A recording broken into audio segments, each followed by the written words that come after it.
Welcome back to the lead in our national lead. You're looking right now, live pictures at President Obama in Detroit, Michigan, where he's touting the comeback of the American auto industry. His visit comes while the state deals with two major crises, including the broken schools in Detroit. The president was greeted by Detroit public school teachers who are holding a rally there. Almost all of the city's public schools closed today because teachers called in sick to bring attention to horrifying conditions at their schools.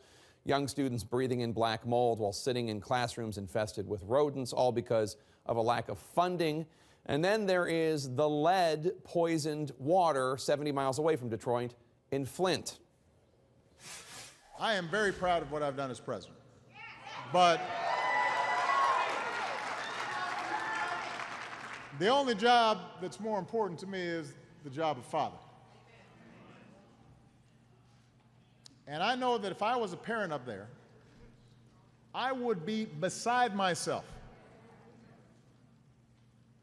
that my kid's health could be at risk. And that's why over the weekend I declared a federal emergency in Flint to send more resources on top of the assistance that we've already put on the ground. President Obama will not be making the journey to Flint from Detroit to see firsthand the toxic water catastrophe, but for the first time since 100,000 residents in Flint became exposed to dangerously high levels of lead in their water, Michigan Governor Rick Snyder admitted last night that his government did not do enough. To you, the people of Flint, I say tonight, as I have before, I am sorry and I will fix it. Governor Snyder also pledging $28 million to solve this crisis. Will that be enough? Let's bring in our guest, the mayor of Flint, Karen Weaver, who's in Washington for the U.S. Conference of Mayors meeting. Thanks so much for joining me. We should point out to our viewers, you were just elected in November in part to fix this crisis, so this is not something that I'm about to beat you up for ignoring for all this time. You had a meeting with President Obama in the White House. What did you have to say to him? You know what, I wanted to let him know firsthand what was going on in Flint and what we were dealing with. And this is something that we've been dealing with for nearly 2 years. It will be 2 years in April. And it's a twofold kind of situation. We have an infrastructure crisis, but we have a public health crisis in the city of Flint right now. And even though we have gone back to Lake Huron water through Detroit, we're still in trouble because we still can't drink our water. When did you first notice, you're a resident, when did you first notice something was wrong with the water? Shortly after the switch. And that's when a lot of people noticed, shortly after the switch to the Flint River water. Did you stop drinking it? I didn't start drinking it. Oh, you never drank it? No, because I had concerns about the Flint River water right from the beginning. I want you to take a listen to Governor Snyder at the State of the State address last night. Here's one of the things he had to say. For those whose mistakes contributed to this disaster, we are fully cooperating with investigations and will hold those individuals accountable. And let me be perfectly clear to all of state government. In situations like this, they must come to my desk immediately, no delays, no excuses, period.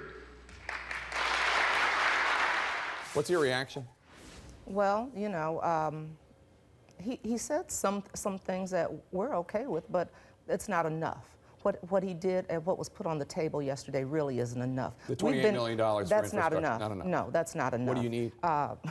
That's a very good question. You know, there have been estimates out there, but that's only about infrastructure, and that's why we can't say exactly what we need, because how do you put a cost on what's happened to what we've done to people, what's happened to them? And we know we have kids that are going to need lifelong services and supports. Yeah, because so how do you put a lot cost of to that? the effects from the lead won't even start showing for 5 years. Exactly. So, you know, we have always wanted people held accountable. That was one of our why we were so angry and so outraged, because no one was being held accountable. Let me ask you, in addition to Governor Snyder being held accountable and the people in the state, what about the EPA? The EPA first confirmed that there was something wrong with the water in April, according to the Detroit News. But the citizens of Flint didn't find out that that was confirmed until months later. EPA says, oh, well, we were trying to deal with the Michigan Department of Environmental Quality. Is the Obama administration responsible as well? That's been part of the problem. Is the buck has been passed around, and there's been a lot of finger pointing. And so a lot of people knew what was going on, but nobody came forward in a timely manner. Because, like I said, this will be almost 2 years in April. It took almost a year for us to get that information.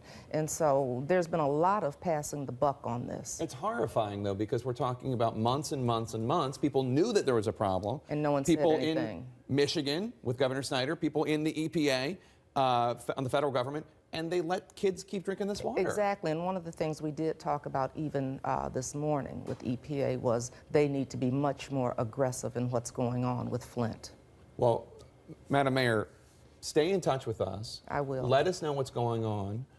Stay in touch with my staff, and when you're not getting the response you need from Governor Snyder or from President Obama, you let us know, you come on TV, and we will shame them.